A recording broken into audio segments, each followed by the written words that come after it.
Sir আমার একটু জানবার আছে আসলে এই যে কান থেকে পুঁজ পানি পড়ছে বা এই যে কানের পর্দায় যে ফুটো হয়ে গেল, এই ফুটোটা যদি স্যার আসলে থেকে যায় কি সমস্যা হতে পারে আসলে? কানের পর্দা যদি একবার ফোঁটা হয়ে যায় এবং সেটাকে যদি আমরা রিপেয়ার না করি, তাহলে প্রথম কথা হচ্ছে যে এই ফোঁটাটার সাইজটা আস্তে আস্তে বড় হতে থাকবে।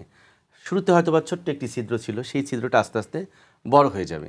এরপর এই ফোঁটা দিয়ে অনবরত ইনফেকশন হবে এবং যখনই কানের যে পর্দা ফোঁটা হয়ে যায়, তো পর্দার তো একটি কাজ আছে, তাই না? সেই কাজটা তখন আর করতে পারবে না। আমি আরেকটি ভিডিওর মাধ্যমে দেখাতে চাই যে কানের পর্দা কিভাবে আমাদের শুনতে সহায়তা করছে। তো এটা যদি আমাদের দর্শকরা বুঝে, তাহলে কিন্তু বুঝতে পারবে এই যে ইনফেকশনটাকে কন্ট্রোল করাটা কতটা জরুরি। নিশ্চয়ই, চলুন দর্শক আমরা একটু দেখে আসি। সো ভিউয়ার্স, এই ভিডিও চিত্রে আমি একটু দেখানোর চেষ্টা করছি আমরা কিভাবে কানে শুনছি। খেয়াল করুন যে শব্দ তরঙ্গ কানের পর্দা লাগলো, এখানে বাড়ি খাওয়ার সাথে সাথে পর্দাটা কাঁপছে এবং সেই কম্পনটা তিনটি হাড়কে স্টিমুলেট করছে। এই যে পর্দাটা খেয়াল করছেন, এই পর্দা কিন্তু কম্পন হচ্ছিল এবং সেই কম্পনটা তিনটি হাড়কে স্টিমুলেট করছে।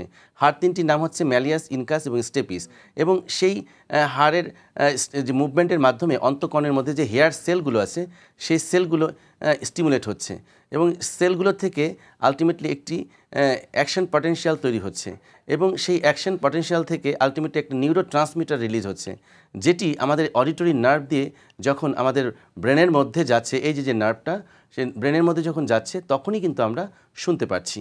অর্থাৎ এই শোনার যে পুরো প্রক্রিয়াটার একটি প্রাইমারি ভাইব্রেটর হচ্ছে আমাদের টিম্প্যানিক মেমব্রেন বা কানের পর্দা। তো সেই পর্দা যদি বলা হয় যে বিসমিল্লাহ যদি গলদ হয়ে যায়, তাহলে আমার স্টিমুলেশন কিভাবে আমাদের একদম ব্রেনের মধ্যে যাবে, তাই না?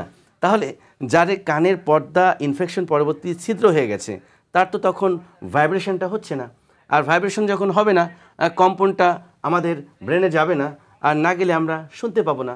অর্থাৎ এই যে প্রশ্নটা তুমি করলে যে এই ফোঁটা যদি রিপেয়ার না করা হয় তাহলে কি হবে, এক নাম্বার হচ্ছে যে তার কন্ডাকটিভ টাইপ হিয়ারিং লস হবে, অর্থাৎ তার কন্ডাকশনটা ঠিক মতন হচ্ছে না।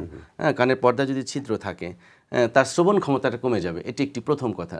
দ্বিতীয় কথা হচ্ছে যে এই যে ক্রনিক অটাইটিস মিডিয়ার যে নানাবিধ কমপ্লিকেশন আছে, সেটা কিন্তু হতে পারে। তুমি দেখো, ঘরের দরজা যদি আমরা ঘুমানোর সময় বন্ধ করে না ঘুমাই, তাহলে কি হতে পারে? চোর ডাকাত আমাদের ঘরে ঢুকে আমাদের জিনিসপত্র চুরি করে নিয়ে যেতে পারে।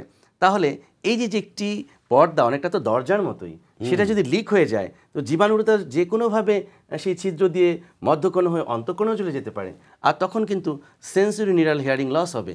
ইভেন এটা কোনো ইনফেকশন যদি ব্রেনে পর্যন্ত চলে যায়, সেক্ষেত্রে ব্রেনের যে পর্দা আছে মেনিনজেস, সেখান থেকে মেনিনজাইটিস নামক একটি রোগ হয়ে তীব্র জ্বর কাঁপুনি দিয়ে রোগীর মৃত্যু পর্যন্ত ঘটতে পারে। তাহলে এটার ফেট কি?